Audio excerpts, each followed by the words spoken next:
शादी का रिश्ता। मैं ज़रूरी तो थी तेरे लिए, पर शायद मैं ज़रूरत तेरी कोई ख़ास ना थी। यूँ कहने को तो तेरी अपनी थी मैं, पर वो अपनी थी मैं जिसके तू पास ना था। तू कहता था कि मेरे दिल में बसते हो तुम, पर नज़रों के मेरे पास ना था। हमने तो निभाई मोहब्बत हर पल दिल से तुमसे, पर तेरी मोहब्बत का भी एहसास ना था।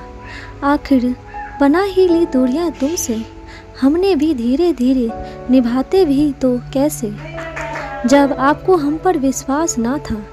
आजकल शादी के बाद यही तो होता है, पति पत्नी का रिश्ता ऐसा ही बन गया है। जिंदगी चल रही है या कह लो भाग रही है, किसी को किसी के लिए समय ही नहीं है। पति ड्यूटी, पत्नी का घर का काम, बच्चे स्कूल, अपनी अपनी जगह लगे रही हैं। इन सब के बीच पत्नी अगर सोच भी लेती है अपनापन, तो कैसे सोचे। पति सारा दिन काम करके शाम को घर आए, पत्नी जल्दी जल्दी काम निपटा के बैठेगी।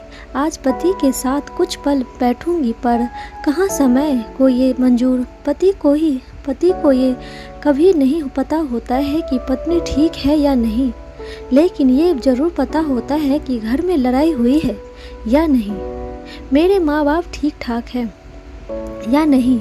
अच्छी बात है अपने माँ बाप के बारे में जानना, पर इसका ये मतलब तो नहीं है कि पत्नी को ही भूल जाओ। वो भी तो सारा जीवन पति पर निछावर करके आती है। क्या 2 पल हंस नहीं सकती है वो?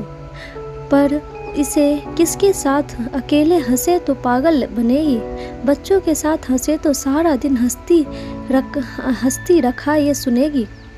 फ़ोन पे कुछ देख के या पढ़ के हंसेगी तो चरित्र पर उंगली उठेगी, और पति के साथ हंसेगी तो उस पर तो समय ही नहीं पत्नी के साथ बैठने का।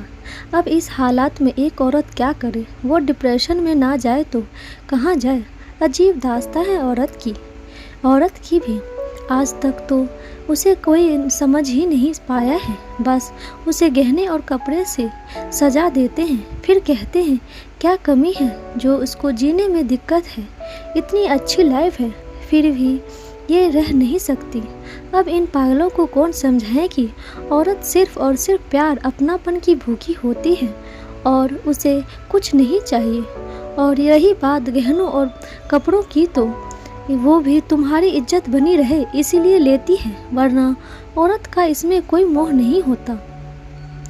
इंसान कुछ दे सके या ना दे सके, पर 2 पल अपनी पत्नी और बच्चों को जरूर दे। समय कब निकल जाएगा पता ही नहीं चलेगा। जिस तरह एक आदमी के लिए उसके माँ बाप जरूरी होती हैं, उसी तरह उसकी पत्नी और बच्चे भी जरूरी होते हैं।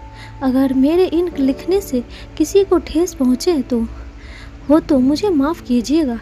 और दोस्तों, मेरे चैनल को सब्सक्राइब जरूर कीजिए, और आपको ये कहानी कैसी लगी लाइक और कमेंट जरूर कीजिएगा। धन्यवाद।